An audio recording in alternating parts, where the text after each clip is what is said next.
Hello, hello, hello, and welcome to this live stream. Welcome to a brand new show called Gold Standard for the Manosphere, a new gold standard for the Red Pill, for the men's online space, for the Manosphere, or whatever you want to call it.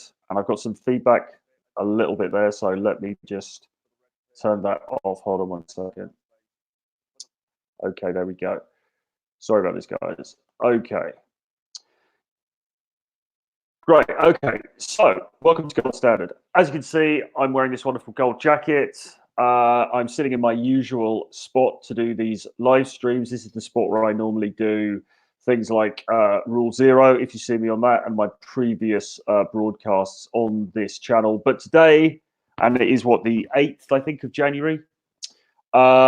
Yes, the 8th of January, I start a new show called Gold Standard. So, first off, why is it called Gold Standard? So let me get into that first. I can see some people on here. Jack, it's good to see you. Return of the Mac, good to see you too. I'm correct. Thanks for tuning in. Okay, so what's this all about? Well, basically, I wanted to do a branded show on live stream, and this is the culmination of my planning and my cogitation and my, quite frankly, procrastination over the last few weeks of 2019, where I was kind of thinking about, well, what could I do? What sort of a show could I do? What could I call it? How could I present it? And so on and so forth. And I got a new logo done at the back end of last year for various reasons. I thought the neon logo that I had was getting a little bit tired. And so I wanted to get a sort of a new logo done, some new visual presentation done for myself. And so I went to an Italian designer who I found online, guy who produced a lot of sort of corporate style logos, very, very good work, and a dude as well who was able to create an icon, if you like. So if you look at my logo now, you'll see the T and the F. He's created a sort of an icon for it, and I was really keen to do that. So I commissioned this guy to do the work, to create the logo, and I gave him some pretty minor really instructions about what to do, because I wanted him to just to use his own initiative to create something for himself. And I'm really happy with what he came back with. But what he came back with, of course, was gold. So if you look at my logo now, it's actually gold. And that was, I think I might have suggested gold as a potential color on the color palette, but really that was his decision. And I get the logo back in December or late November, and I look at it and I think, actually, yeah, I really like this. I really like this gold color on this white background. And so I accepted the logo. I paid him for his work and thanked him profusely. And then I went on to have some more sort of social media banners and things designed with this gold color against the white background. So now if you look at my YouTube channel, for example, you'll see that the new banner on top of that, and I've got it on Twitter as well, has this gold logo on top of a white background. And I really like it. I think it looks really nice and fresh and clean and professional. And it's just a great way to go into 2020. But anyway, what has all of this got to do with you? Well, probably in a sense, not very much, except that off the back of it, when I was thinking about what I wanted to do in terms of my show, in terms of my weekly live stream, I just came up with this idea of calling it Gold Standard. And I also thought it would be pretty cool to get like a tacky gold jacket like this to wear while I'm doing the streaming. Seemed like a fun idea. And so it sort of came together from that. Now, my creative process in thinking of ideas for shows and ideas for content may not be the thing that's of greatest interest personally to you, but bear with me on this one, because there is actually a little bit of method behind the madness as well. Because what I'm really keen to do on this show is to be honest, to be as honest as possible as I can with you guys about my experience and about things that have worked for me and things that haven't worked for me. And also, things that have gone well for me in my experience with dating dynamics, the sexual marketplace, and also wider life issues as well. And also, to be honest with you, about things that haven't gone so well. And I think in this space currently, and by that I mean the manosphere, the sort of men's online space, if you like, there really is a great need for honesty. There really is a great need to sort of get away from the grandstanding, from the sort of pretending to be things that we're not, and try to actually bring a bit of authenticity back into the conversation. And we'll talk a little bit more about that as I get into this episode of the show, about truth, about authenticity, and all of those things. Because bear with me, because this is also really, really super important for you from a dating aspect as well. But just in terms of what we're doing here, I think, we're seeing a lot of grandstanding in the manosphere at the moment. We're seeing a lot of people sort of setting themselves up as demigods, setting themselves up as gurus, and perhaps not really having the kind of uh, how can I say, the CV to back it up, really. Perhaps not really kind of having quite had the experiences that they claim to have had, perhaps not really being quite the people that they claim to be.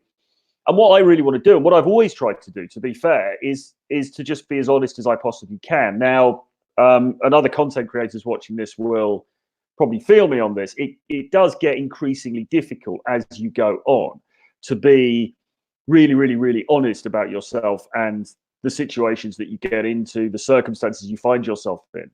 And why is that? Well, because suddenly you have more of a reputation to protect. It didn't matter 5 years ago when I was blogging, even pre-Return of Kings. It didn't really matter if I put out a piece of content saying that, I'd got into a situation with a girl and I got rejected, or this terrible thing had happened, or I completely messed up with an approach, or, something like that. It wouldn't really have mattered because nobody was listening.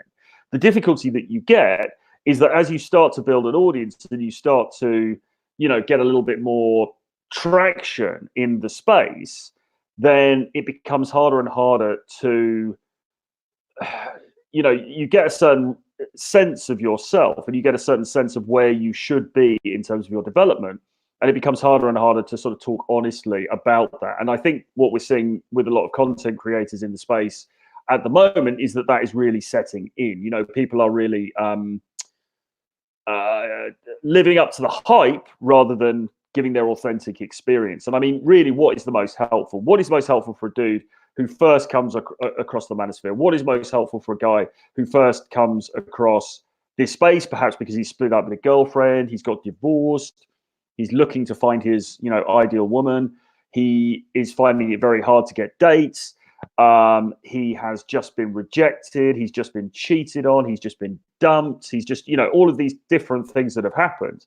And he comes to this space, and instead of getting the sort of authentic, unvarnished help that perhaps he would have got years ago by dudes actually just sharing their experience and saying, well, this is how it was for me. This is, this is what my life is about.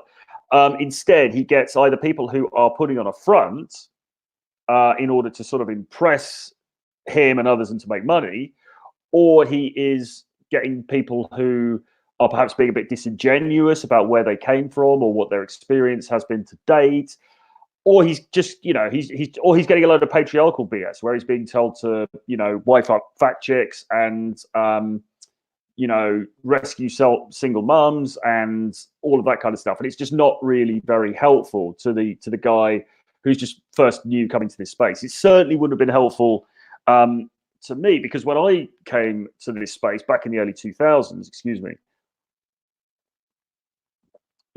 I was pretty specific about what I wanted. I wanted to improve my batting average with girls, if you like it, to use a cricketing analogy. I wanted to get better with women. Now, as it was, and I'll probably talk in another stream a bit more about my specific experience, but as it was, I didn't really get into the space formally until I was about 30. Now, before that, I had actually had some pretty decent success with girls, with dating, with going out and cold approaching and chatting girls up and making things happen.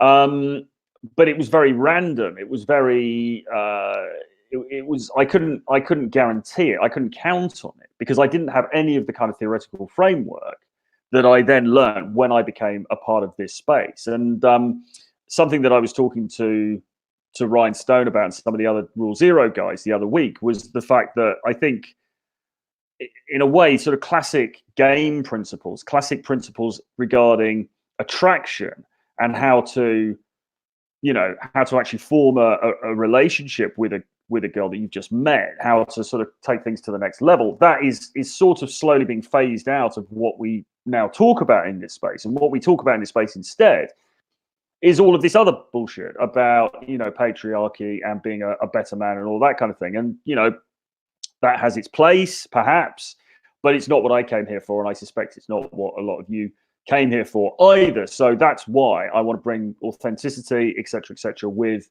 this show Gold Standard. Now, let's have a look at a definition of the term gold standard. And I'm sure you all know this already because you're all very intelligent guys, I know.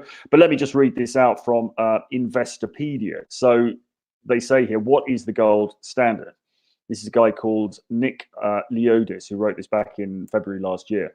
The gold standard is a monetary system where a country's currency or paper money has a value directly linked to gold. With the gold standard, countries agree to convert paper money into a fixed amount of gold. A country that uses the gold standard sets the fixed price for gold and buys and sells gold at that price. The fixed price is used to determine the value of the currency. Blah, blah, blah. All countries have now stopped using the gold standard because they started to print money. But then it says the appeal of a gold standard is that it arrests control of the issuance of money out of the hands of imperfect human beings. With the physical quantity of gold acting as a limit to that issuance, a society can follow a simple rule to avoid the evils of inflation. And that is, I think, a really good metaphor for kind of what we're seeing in the space at the moment. Because I think actually, and I've said this before on tweets and on podcasts and things, I think we're seeing a lot of inflation of a kind in the space at the moment. I'll explain what I mean in just a second. But in order to avoid the evils of inflation, we need to go back to a gold standard, or certainly a gold standard that helped to guard against that. And that's why when we use the word gold standard, colloquially, we tend to refer to, we use it to refer to truth or to going back to some sort of fundamental knowledge that's perhaps been withheld. What do I mean by inflation in the space? Well, I've talked about this before in regard to success porn. So we did a show about success porn on Rule Zero a while back. It was one of the more successful shows that I've been involved with. It was a really, really fun show to do. And it was kind of having a bit of a poke at people who go online and they've been in online business or something for 3 weeks, and they've made a little bit of cash for their e-commerce store, and suddenly it's all about flexing. Suddenly it's all about saying, yeah guys, I'm making a fortune, I've got 6 Lambos in the drive, I've got this, I've got that, I'm ripped, I'm bloody blah, and I've got girls just queuing up for me around the block. Now, that may be the case with some of these people. It certainly is. It may not be the case with others, and you have to vet your guru, as we've said before. You've got to really make sure who you're following and what they're saying and how authentic it is. But the other problem with it is that it creates this sort of inflationary effect whereby if you've just got a load of guys on Twitter and on other forms of social media, and it's basically a dick measuring competition where they are saying, yeah, I've got the most cars, I've got the most money, I've got the most this, I've got the most that, then that's sort of entertaining and it's great for those guys. But how helpful is it to the dude who's sitting in his basement in Illinois and he can't get a date on Tinder that night? Is the answer that we're giving these people really, well, just become a millionaire and then it'll all be fine? I don't think that's a good enough answer, and I don't think it's an answer that's appropriate for everyone. Now, that's not to say that being aspirational isn't really important, because of course it is. But, we have to accept that people come at this from different levels. We have to accept that not everyone is going to become, alpha god. We have to accept that there are going to be ups and downs in the journey, and that, some people, and this has been said before, some people are dating 3s at the moment, and if they could just start dating a 4 or a 5, they would be overjoyed. It's not always about, you've got to go and become Donald Trump, you've got to go and become this, you've got to go and become that. It's about looking at where you are now and thinking, okay, how can I just inch up a little bit? How can I get that 1% better every day so that the overall value that I'm getting from life begins to increase? And that's what we should be about. And that's what I'm about on this show and on this channel, because I don't, and that's why I think it's really valuable that I share my experience as honestly as I possibly can, and sort of stick with that gold standard, have it tethered to something. This is the thing. So the gold in the analogy that I'm using it here, the gold is my experience, the experience that I've had authentically in my own life, and that's what's really important. Now, to be fair, a lot of gurus and people online will tell their backstories and things, but I think the only advice that we can give really has to be rooted in our own experience, because what else do I have to offer except the things that have worked for me and the things that haven't worked for me? And anybody who says to you, I have the solution and it's this, and if you just give me $999.99, then your life's going to change and you're going to be sleeping with supermodels and it's all going to be totally different, it's basically lying. Okay. And even if they're coming at it from a place of truth, even if they are being authentic in saying that, they're just not really able to say that, because they are not the same person as you, and you are not the same person as them. Okay.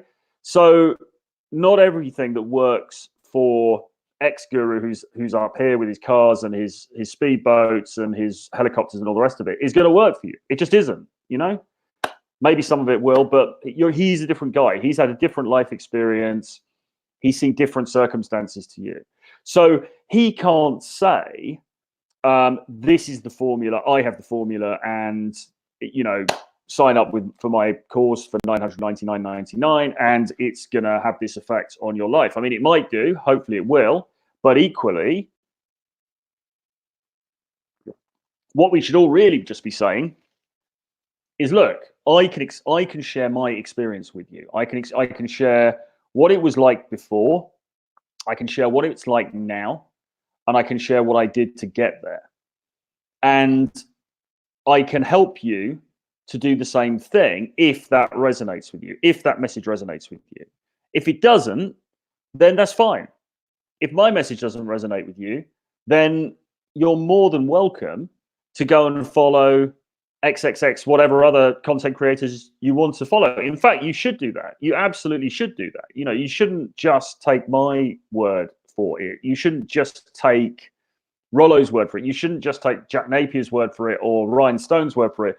You should follow a range of people and work out the techniques and the things that feel good to you and feel good and appropriate to you and that resonate with you and you think will work for you. And a piece of advice that I've always found very useful is to take what's valuable and to leave the rest. So, you might like a lot of the stuff that I say, but there may be certain things that you don't like, the dodgy BDSM books for one. And that's fine. You don't have to like everything. You don't have to. You might take on board the advice in 7 Laws of Seduction, which was my first book about dating and game and stuff. And you might totally disregard 50 Shades of Game because you're not into all that weird kinky stuff, and and that's absolutely fine too. So what I'm saying is, take what's useful, disregard the rest, but just concentrate on what feels good in your gut. Where is this person coming from? Are they coming from a place of authenticity? Okay, and that brings me round to what I was saying at the start again, really, because what I really aspire to do on this show and in my videos generally and in my content is to be authentic, is to give you the truth, is to give you that gold standard truth that is sort of tethered to the gold of my experience. And guys, it's a deal. It's a contract between the two of us, okay? And I need your help as well in order to do this. And the way that you can help me is to support me, is to subscribe to the channel, to hit notifications, to share my stuff and all of that. And of course, buy my books as well, but I'll talk about that later because I don't want to make this a sales pitch. But basically I need your support in helping me to do this, because it's not easy always to come out with the sort of the raw, vulnerable truths of what about this stuff and about what the lifestyle has been like for me and about the things that are happening, for me now and so on and so forth. But I can tell you for nothing, because I know myself, the content, the most raw and honest content that I put out has been largely in written form on my blog. And some of those posts have been taken down now for various reasons. Some of them are hidden. I will look at re-releasing them in different formats, perhaps going down the line, but some of them are there, some of them aren't. And also live streaming as well. And I look back on a couple of the live streams that I did the back end of last year, and I got really, really deep into a couple of things, into a couple of topics. It got really, really raw. And I really, really enjoyed doing that. I think probably aside from writing, which is my first love, if you like, in terms of content creation, I think live streaming is perhaps my second, because when I get into it, and that takes time. That takes time over a stream. It's sort of like the first half hour, first 20 minutes, first half hour, and then it starts to click into place depending on what the subject matter is. But when I get into it, I can really get into this flow state. And I think if I have a strength, it's the ability to look at my experiences or to the experiences of people around me or people I've known or people I've observed, and then pull out the salient lessons from those experiences, if you like. And that's really what I did from the beginning. So when I was writing for Return of Kings, which was really my first foray into this space, I used to write a column every week for Farouche, who was the editor of the Return of Kings website at that point. And all I would do every week, I knew I had to supply this piece of content, which would be an article about 1,000 words, maybe a bit longer, whatever. And I had various publication days, but I would have a certain day I'd have to send it in so that the editors could look at it and could tweak it and whatever else. And the way I would do it would be I would just live my normal life as it was at the time. And what my normal life consisted of at that point was basically going out and doing a load of game, meeting lots of different girls, doing all of this dating. So I would go out and just do that. And then something would happen during the week that would resonate with me on some level. Some incident would occur. And I would think, okay, so that's happened. So this girl has said this, or I've done this and she's reacted like this. Or, I've tried this particular thing and it hasn't quite worked, but this has happened instead. And I would learn something as a result of that. And I would think, okay, I want to tell the guys who are reading my article about that thing and see if they can apply it to their own dating lives, to see if that can help them with their dating dynamics. And I think if there was one thing that I've been good at, and I believe I'm still good at, it's doing that. It is having these experiences, but then breaking them down and analyzing them and sort of bringing out the salient aspects of them for you.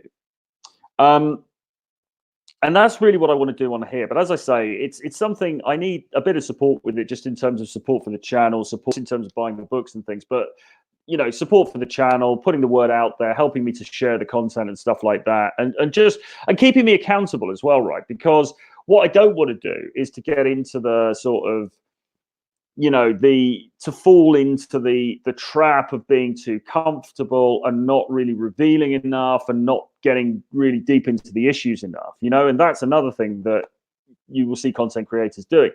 Some content creators, as they get bigger and as they start to get taken more notice of, and also as they start to have other things going on in their lives, like relationships and dating and partners and things, you will see that their content starts to become a little bit more removed from them. It starts to become a bit more theoretical. And I think, if I'm honest, that's probably what's been happening with some of my stuff in the last little while. So I do kind of want guys to keep me accountable as well, and to be like, look, Troy, you need to be, your whole USP is that you're giving us the raw, uncensored stuff, and you're not doing that at the moment. So, I want you to give us the stuff that you're supposed to be giving us, which is the real, the gin without the tonic, the vodka without the lemonade, the unvarnished truths. Because that's what this has got to be all about, really.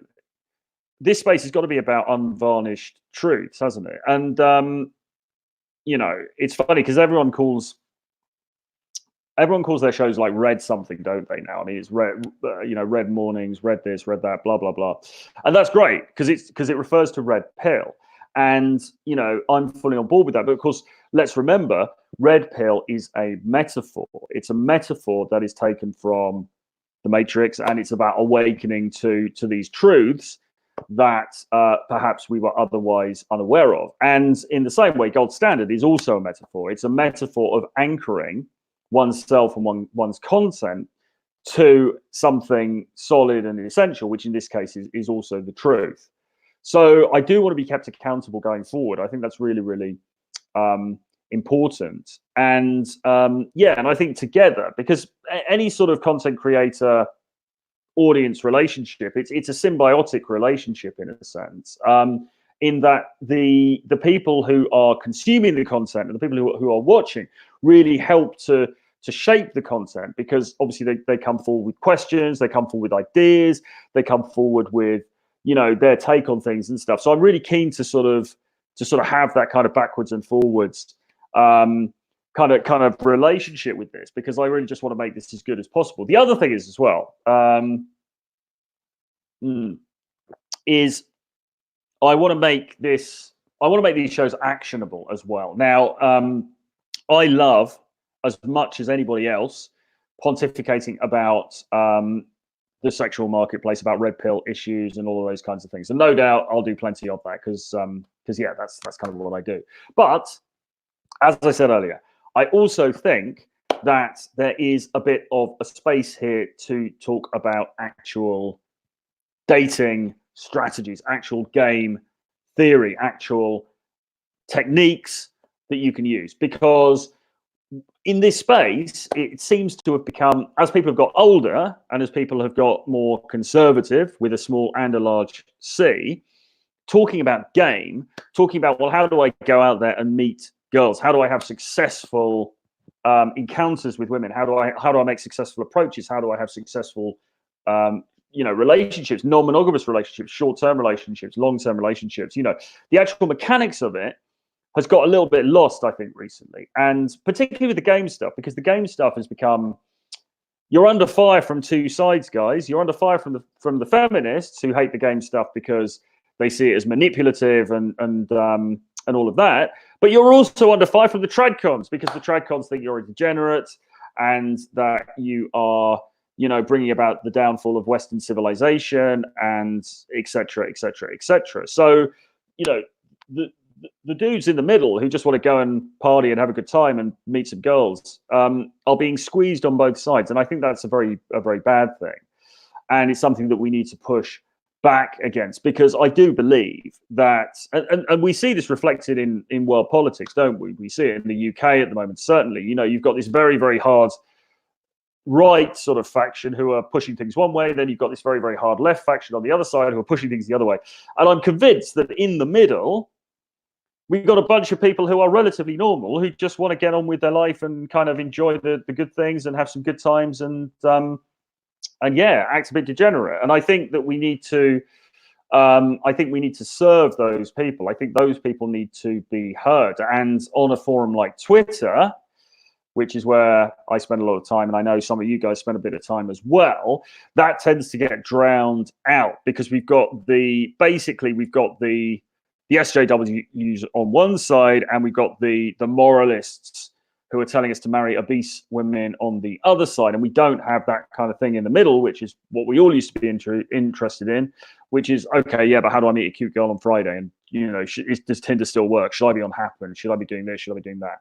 So I'm really keen to help out with that, and one way that I can do that is, because I have a girlfriend, so my participation is different to how it was maybe a year or so ago. But one thing that I've done consistently is to work with clients on Skype and over email and so on and so forth. And one thing that I think is really, really good in terms of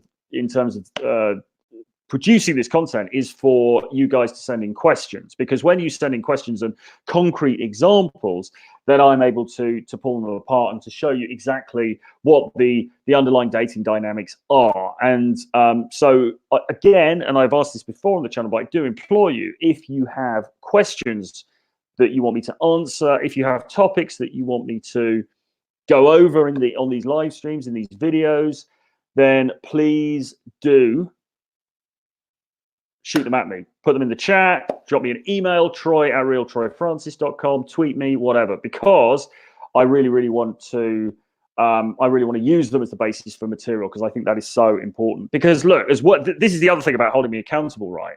I mean, I can sit here and talk about, I don't know, Jean-Paul Sartre, or I've got a Jean-Paul Sartre book here, or, you know, I can talk about the left bank in Paris in the 1920s, or I can talk about James Joyce, or I can talk about,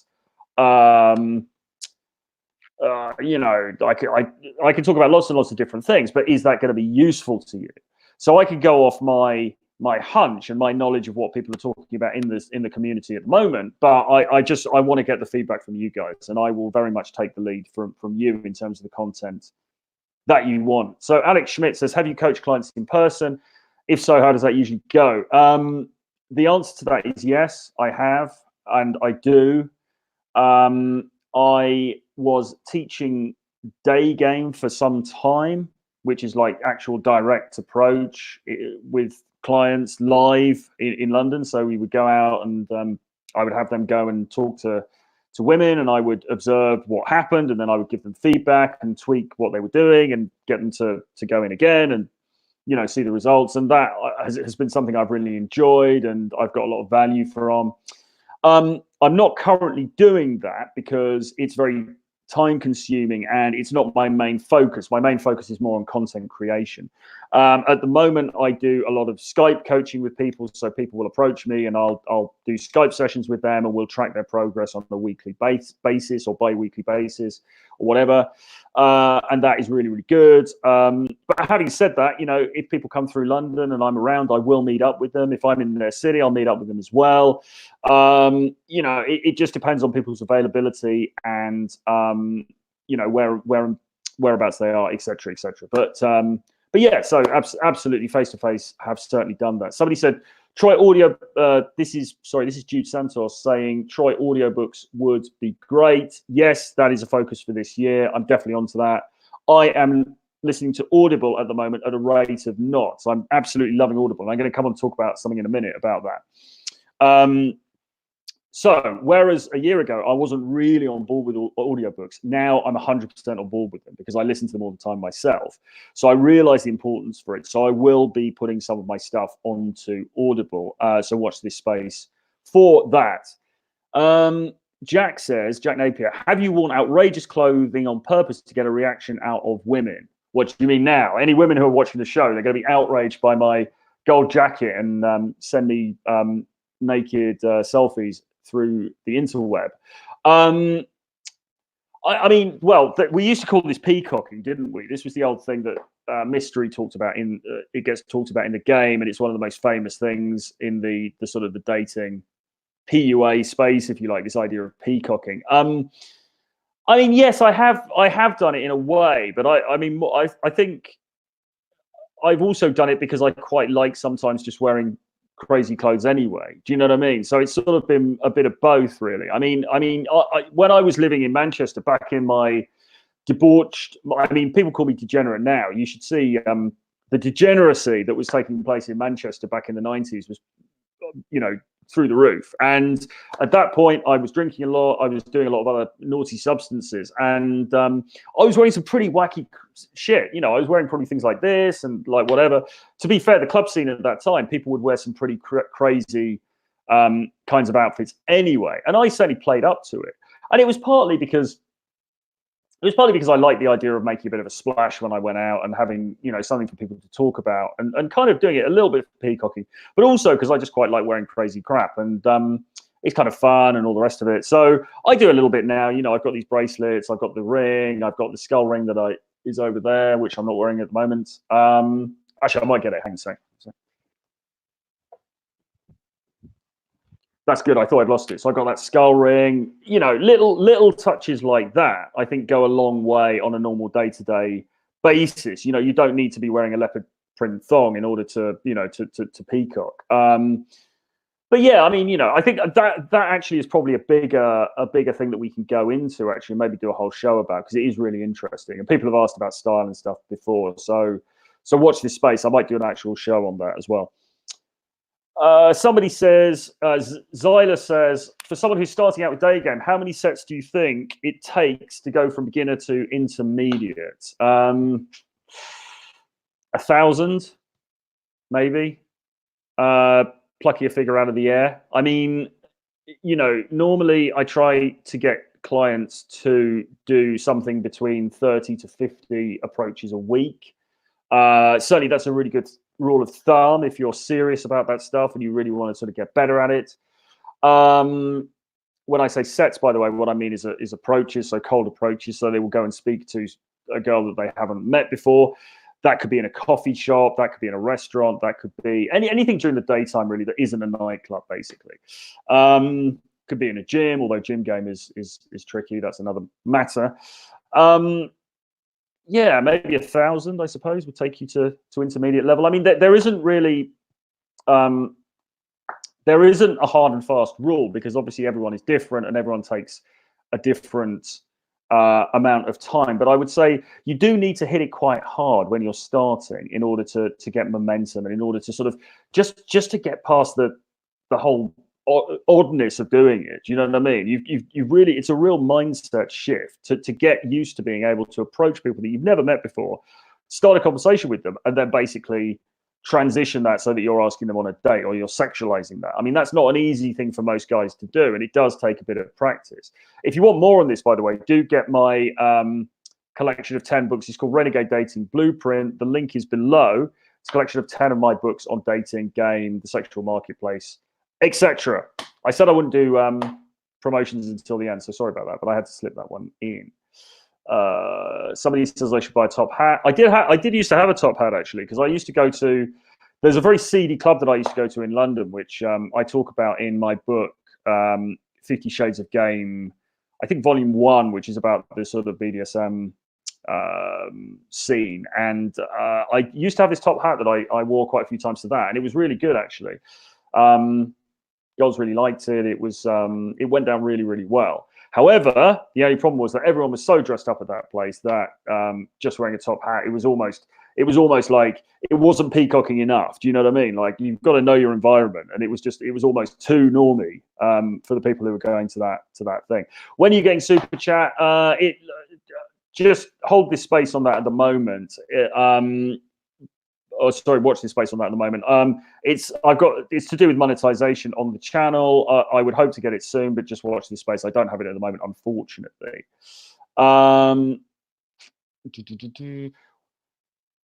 Jack's saying, which archetype in the art of seduction did you resonate most strongly with? Okay, well, obviously, and he's talking about this,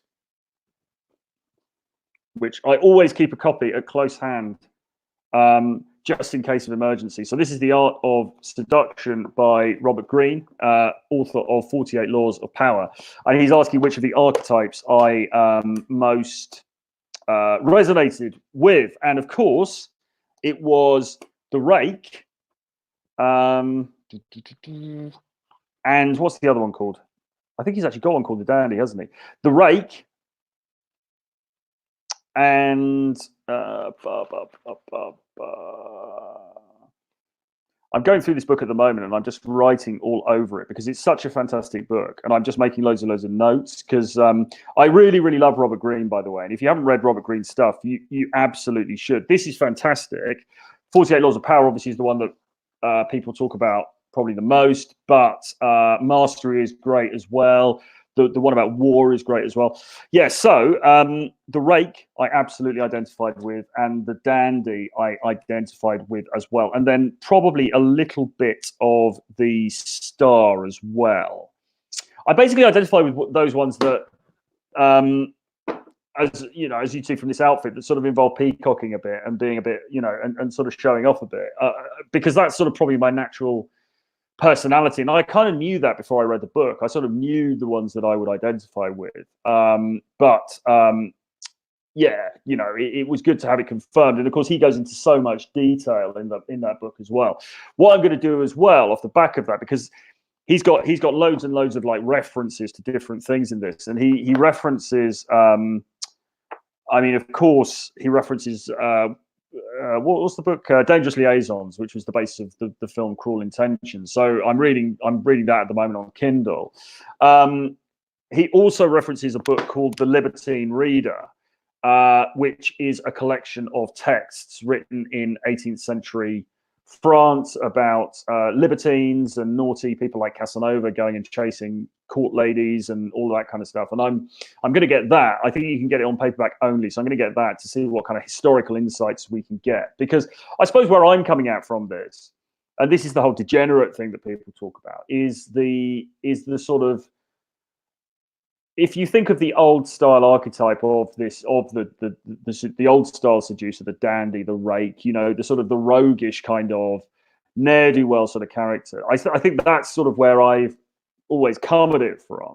And other people have different models with which to operate. And of course, when you think about it, that is a really, really European type of model. It's not a very American type of model. I mean, the American style seducer is, you know, I don't know, Tom Cruise in Top Gun. Do you know what I mean? Or it's the Jack dude, or it's the, you know, it's the guy with the six-pack abs at the pool party. And, you know, nothing wrong with that. But where I've always come at it from is a slightly different, and I think quite European angle. So hopefully, you know, people can get some value from that, because I think it's just a slightly different take on it, particularly for you guys watching this who are based in the States, and as I know a lot of people are. Anyway, quite a lot of questions here, because I was going to go into talking about truth, actually, and about the need about radical honesty, and maybe I'll talk a little bit about that towards the end. But let's just have a quick look at these two questions. So, find the formula. What's the best way to get a girl who works at a regular spot you go to? Is it building rapport over time? The key, as if you go direct and fail, it's fairly awkward to go back. Yes, that is a problem. So the first thing to bear in mind is, are you definitely sure she's going to be there next time you go back? Because I've been in situations where you think, oh, I see this girl all the time, so I'll just wait till next time, and then I'll make my move, you know. And then next time comes, and you go in, and the manager says, yeah, she doesn't work here anymore. She's moved back to Italy, and then that's it, and you never see her again. So that's one thing to bear in mind, because yes, because you see her regularly, you can you've got the luxury maybe of hanging back a little bit. But on the other hand, you need to make sure that's the case, because once she's gone, and your opportunity has passed. So just bear that in mind. That said, so here's an example with this Italian girl that I met once, who worked in a coffee shop in London. So she was working there every day. I used to go in every day to get my breakfast in the morning before work, where I was working at the time. And yes, over the course of a couple of weeks, we would have eye contact. I'd always maintain very strong eye contact with her when I was paying. We'd always maintain that eye contact for just a little bit too long. She would always smile at me. We'd start to smile. It started to become. I didn't use any lines on her. I wasn't there dropping, you know, mystery method or anything like that. It wasn't anything fancy. The people around us wouldn't have known anything was happening. But on a subliminal level, something was happening, because it was clear that something was being communicated between the two of us. And then in the end, I said to her, I think, okay, with those situations, I think in the end you kind of do have to go direct, or if not direct, you have to make your move and take the risk, because otherwise it's just not going to happen. So with her, I think I said something like, so after a while of this going on, a couple of weeks of this going on, I said something like, do you know what? I think, you know, I keep coming here all the time. I think he's really rude. We haven't been for drinks together yet. So you should definitely write your number down, and I'll give you a message, and we should get together for drinks. And she's like, oh, blah, blah, blah, and kind of laughed. But then she wrote her number down on the till receipt. and gave me the till receipts, and then that was it. And then I messaged her, and then we started to see each other after that. So you've got to, particularly in a high pressure situation like that, you've got to build it up if you want to. It can work like that, so that you're fairly sure this is at least a warm approach. But then you've got to put yourself on the line to an extent. You don't have to say, listen, I've fallen in love with you, and I see a relationship developing between us. But you've got to ask her for the contact details in some way, because you're not going to be able to do the rest of the seduction process in front of all of her colleagues and in front of all the other customers, unless you're incredibly ballsy. And even then, it may not work. You need to have her contact details so that you can contact her privately. So at some point, you are going to have to put it on the line and ask for the contact details. Now, the second part of what you say is, if you go back, it can be fairly awkward. Yes, but that's just something you have to take on board. I mean, for a start, do you really need to go back to that same place? Maybe you can avoid it for a little while. But putting that aside, here's how I deal with it. I just don't allow any awkwardness to come into the equation. Okay, so I've had situations where I have, seen somebody that I liked. I've asked for the number or the contact details. She has said no for whatever reason, and then the next day I've just gone back to the same place as if nothing had happened. Just gone in, morning, hi, how's it going? Yeah, cappuccino, please. Just don't allow any concept of it being embarrassing to even enter into your field of existence, because here's the thing, it isn't embarrassing. You're a guy, you found her attractive, you put yourself forward, as guys do, in order to propagate the human race. This is a very normal thing to do. She wasn't keen to go ahead for whatever reason. That's her prerogative. Okay, fine. But you're both adults. It's not like the world exploded,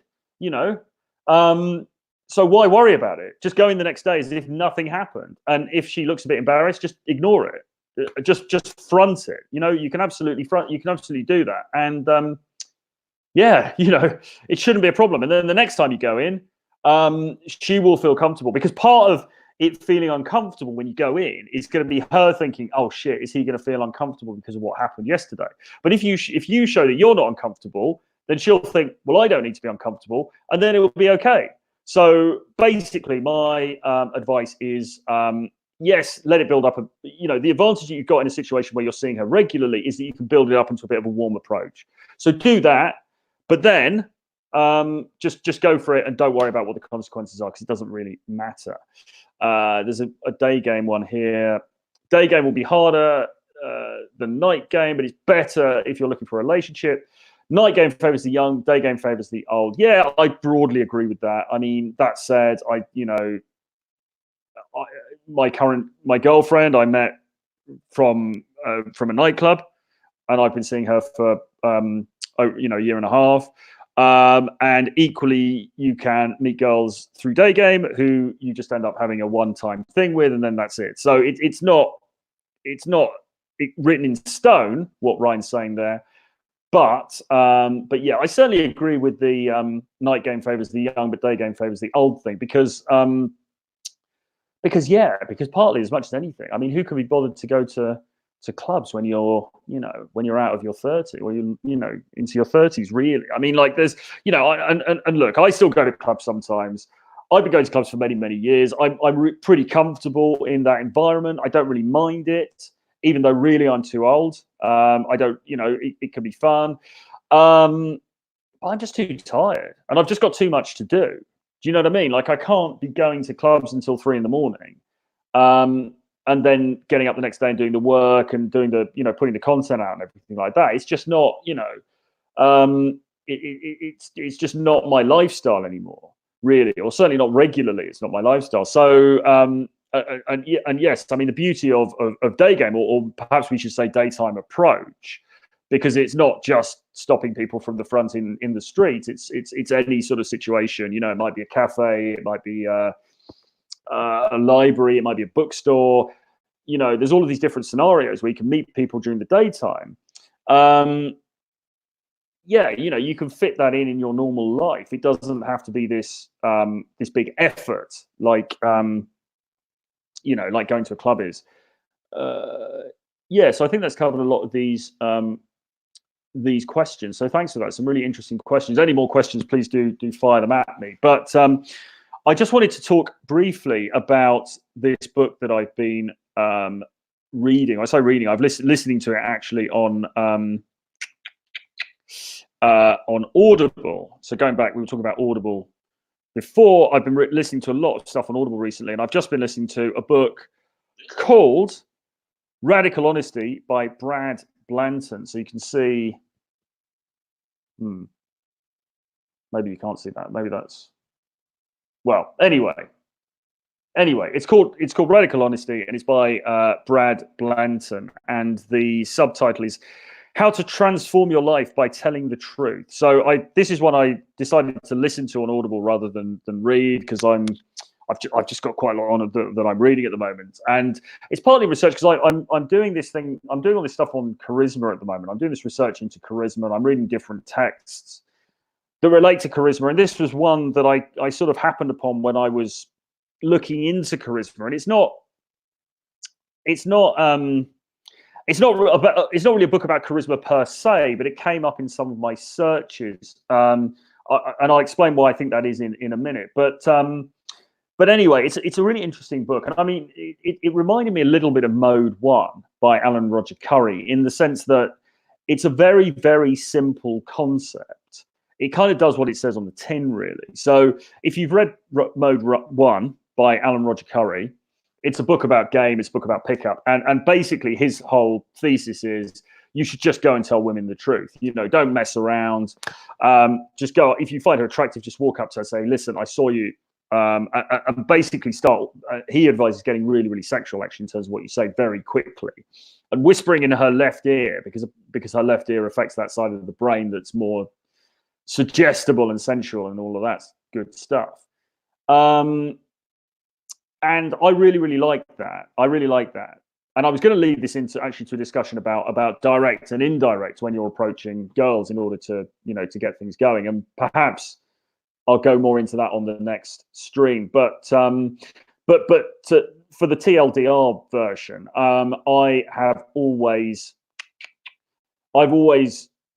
fallen onto the side of going direct. I've always liked to be direct. I've always liked to be upfront, because I just think it cuts to the chase, it saves time, and it sort of weeds out the time wasters, and it also shows that you are a masculine dude and you're not afraid to go for what you want. And I think that's a really good way to, you know, to come across. I'd rather get blown out on my own terms than blown out when I've sort of half pussied out of the approach, if you know what I mean. So I'd rather go up to her and say, "You're beautiful. I think I've fallen madly in love with you," and something stupid like that, and she goes pissed off, rather than me going up and saying, "Oh, excuse me, do you know where Starbucks is?" And then she goes, "You're kind of creepy, piss off." You know, I'd rather go down in glory than I would in non-glory.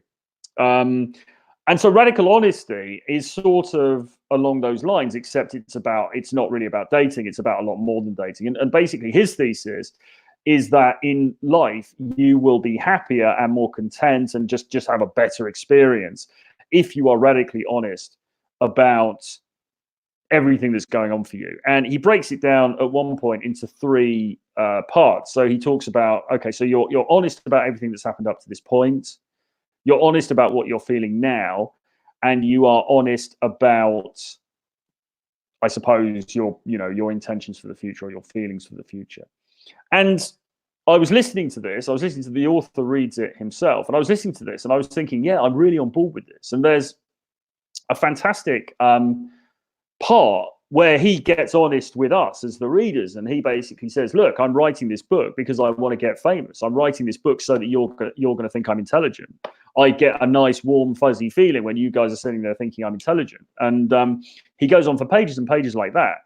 And I thought, wow, this is great. You know, this is really raw, because this dude, he is being honest, and it doesn't necessarily make you like him, but we all know that what he's saying is true. We can all relate to what he's saying, because of course, if you've ever written something, if you created something, you know, we all, and even if you haven't, we all know that there's an element of that. Do you know what I mean? Like we all do these things, we do these live streams and things. There is an element of self-aggrandizement, and it was really refreshing to hear this guy being radically honest. And as I say, it reminded me of this Alan Roger Curry thing, in the sense of, you know, just go up and speak your truth, in order to use a slightly naff recovery style, LA style phrase.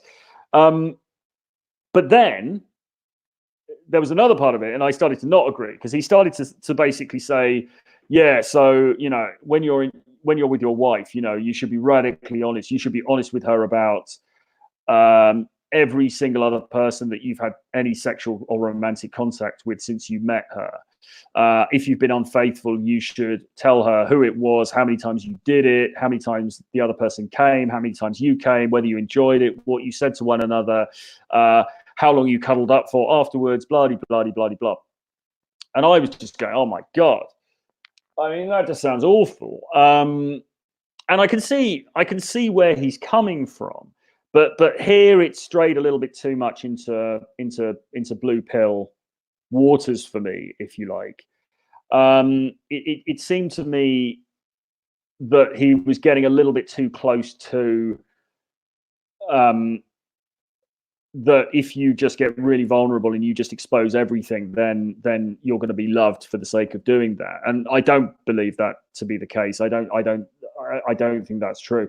Whenever I've been as radically honest as he suggests, the relationship has usually been short-lived. Now, it might be that Brad, what's his name? That Mr. Brad would say, well, yeah, Brad Blanton might say, well, that's fine, because you were radically honest. You told the truth as far as you're concerned. She chose to leave you. And that was the right outcome, because that was what was supposed to happen, because the relationship wasn't real in any proper sense of that term before, until you were actually honest. It depends what you think about that, really. I mean, for a start, in some senses, he's right. So if say you've been unfaithful and you're with a partner, and you decide to be radically honest and tell her all about it, then there's a pretty decent chance that she is going to leave you, and you have to be prepared for that. So that's one scenario. But you know, if you are just dating a girl and she asks you about your sexual background, and you're not comfortable passing that on, but you read his book and you decide to do that, should you tell her about, you know, how much of a player you've been and all this kind of thing? Well, ironically, it might turn her on, but no, not necessarily. I think there's a time and a place, and I think actually, you know, there is some value in distance sometimes, because, you know, extreme vulnerability and extreme truth, while theoretically commendable, is not always is just not always appropriate. And I think there is some value in being measured, for sure. So I need to clarify my thoughts on this a little bit more, but it was certainly a really interesting book to read. And I mean, as I say, I've listened to it on Audible. I may well get the Kindle version now, so I can grab some quotes from it and put them out on Twitter. I would encourage people to read it to see what you think. I think the basic principle, though, of just being very, very honest with people about yourself and where you are and what you want has got to be the right policy, because too much of the time we are afraid of being truthful, and we're even afraid of being truthful. Even people who've been married for 25 years are not really truthful with their spouses, and when you come to think of it, that's a pretty incredible thing. So yeah, read the book, have a think about what you think, but I suppose trying to bring that into some sort of cohesion. I'm broadly on board with radical honesty. I'm broadly on board with being upfront, and particularly in the area of seduction and dating, because I just think the world is very fast moving. You know, we're all busy people. We're used to instant gratification. You might as well cut to the chase. And if you lose some opportunities off the back of that, I'd rather lose the opportunities for being too bold than for being not bold enough. Now let's have a look at the comments. So Will Be Free has got a question here or an anecdote. I'm getting another degree and I emailed one of the female lecturers, not much older than me, to grab some coffee. She wrote she had a boyfriend, even though she is always flirting. She said she appreciated me asking. Have I missed one there? Since then, I had classes with her again. But I didn't talk about our email exchange. Should I approach her directly to see what's up?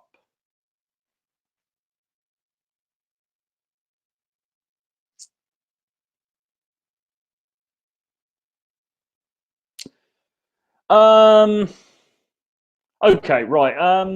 Yeah, maybe, but this is a slightly different scenario because here you're talking about what is essentially a work situation. I mean, okay, you're a student lecturer relationship, but it's a bit like I would say it's akin to starting something with somebody you work with, because you do work with her, really, don't you? Is that appropriate?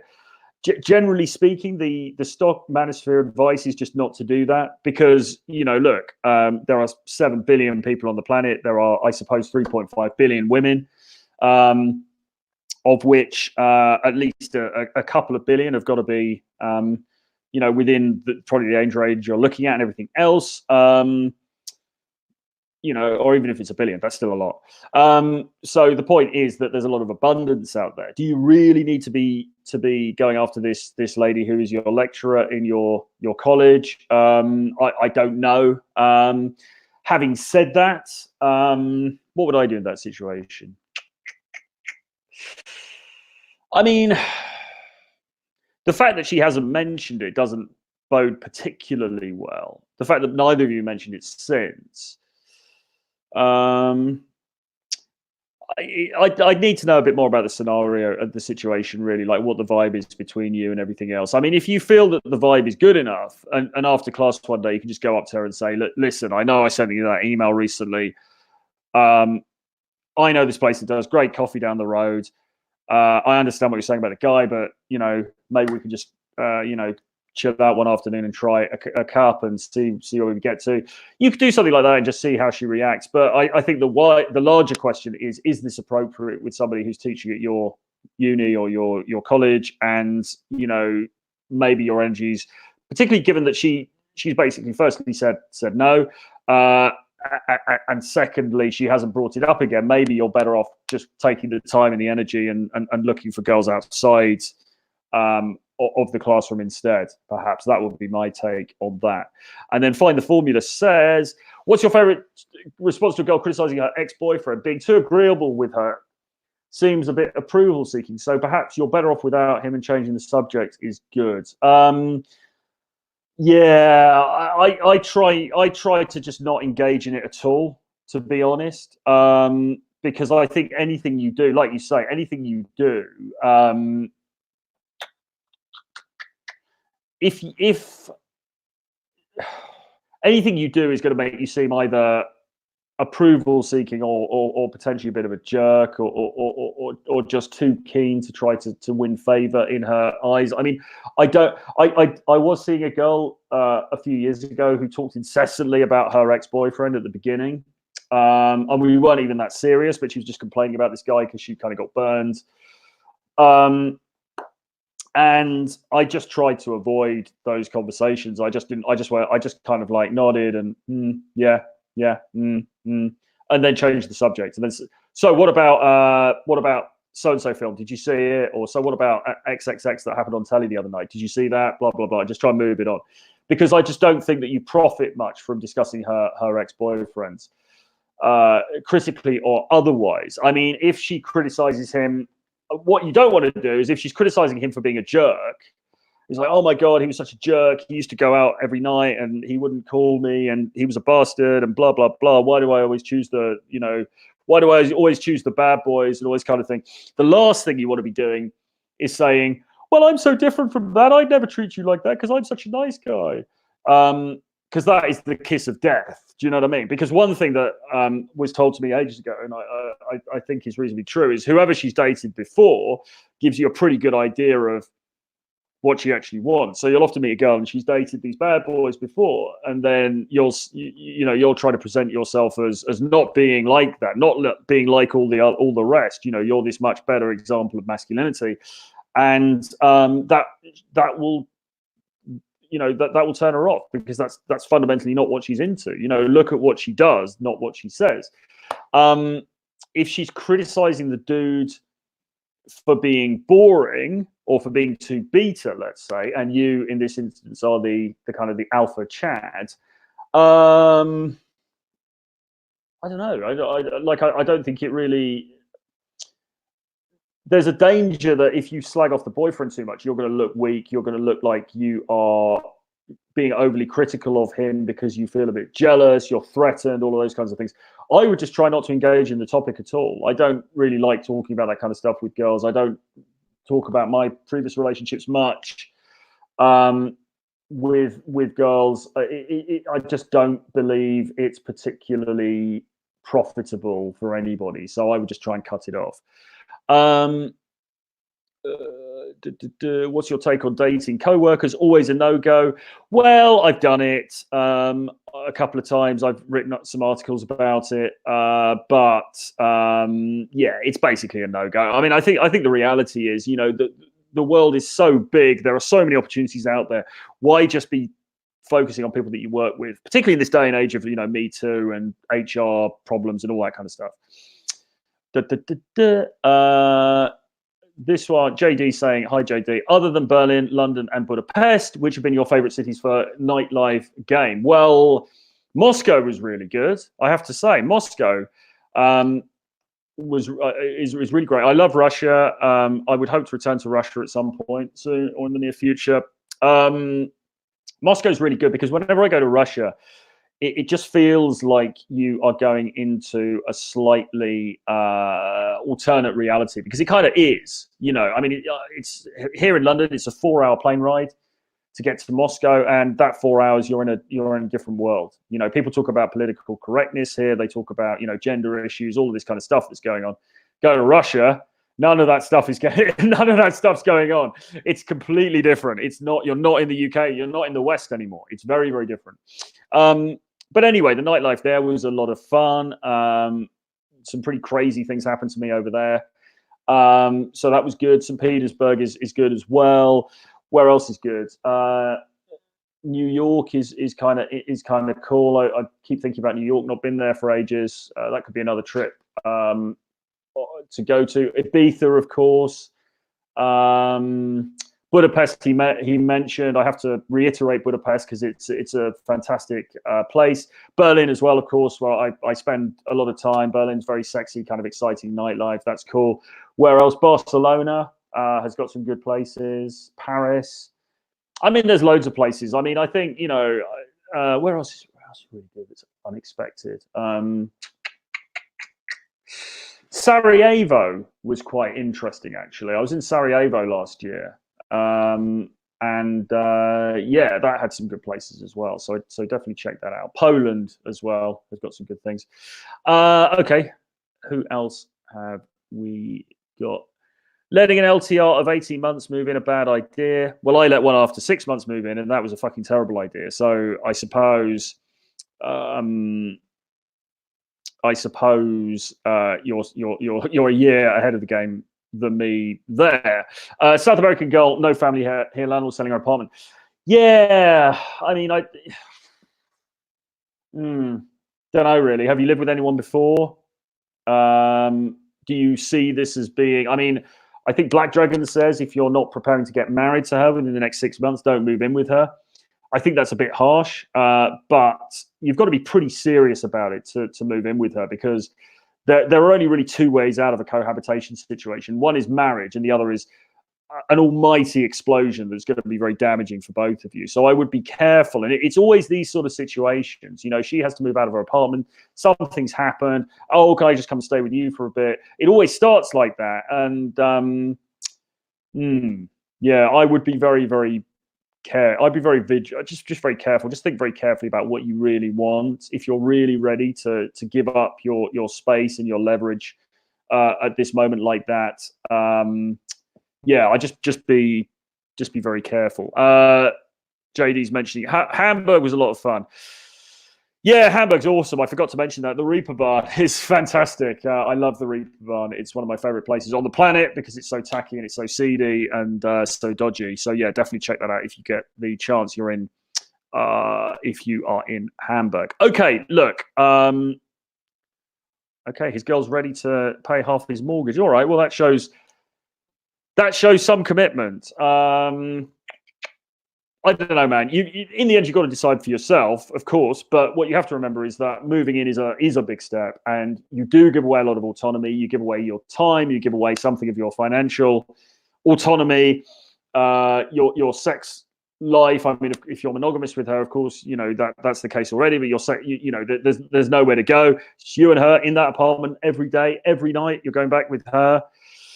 It's a big step. Are you ready for it? And do you see this being a long-term thing? Because if you don't, it's probably not worth doing. It's only worth doing if you think that this could last the distance. Otherwise, you're only storing up problems and hurt for yourself.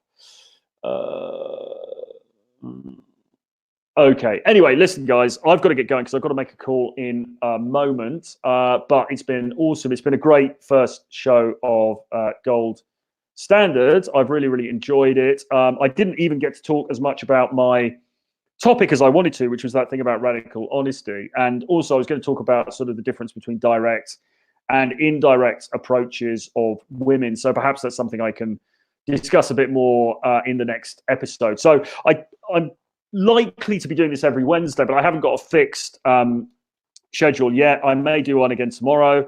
I just want to see how things roll out, because I know somebody like John, Modern Life Dating, goes live every day, and I kind of quite like that idea. But I do have a few things I do during the week, like the podcast and things. So I just want to sort of test the waters at the moment. But I think it's likely I'll be doing another one of these tomorrow. So look out for the ad for that, and then we'll get back together tomorrow. But yeah, anyway, this is going to be the format going forward. I am really keen to talk as much about your questions and the issues that you're having as possible. So probably what I'll do is I'll kick off with a basic theme, and then as people ask questions in the chat, we can get into those as we go on. As I said before, I don't have a super chat at the moment. Unfortunately, that is something I'm looking at. So let's see where we go from that. Watch this space. However, you can support me by buying Renegade Dating Blueprint, which is my bundle of 10 books about dating, sex, game, and the sexual marketplace. It's available on the link below. It's just $39. The full value of those books is infinite, really, but it's certainly at least $250 that I could be getting for it. So do get that while it's still available. Do sign up for my daily email list. Again, the link is below. So if I get deplatformed here and everywhere else, I'll still be able to get my content out to you. I've got a Patreon page as well. Again, link below. So do check that out for some additional content. And yeah, I think that's about it, really. Oh yeah, please do give this video a like and subscribe and hit notifications for this channel as well. JD, one last note. Russia has been on the list for me a while now. The culture is very appealing to me. It's a very interesting place. I have some friends over there at the moment. I was over there a couple of times last year. It's very, very interesting for a number of reasons. And yeah, I'm a big fan of the culture and everything else over there. So yeah, I would highly recommend it. Russian visa, a little bit of a pain to get, but it is definitely worth it. Although if you go at the moment, it's going to be bloody cold. Anyway, thank you for tuning in. It's been a great show. Thanks to everyone who's contributed. I will leave it there for now, and I will see you again very soon. Bye-bye.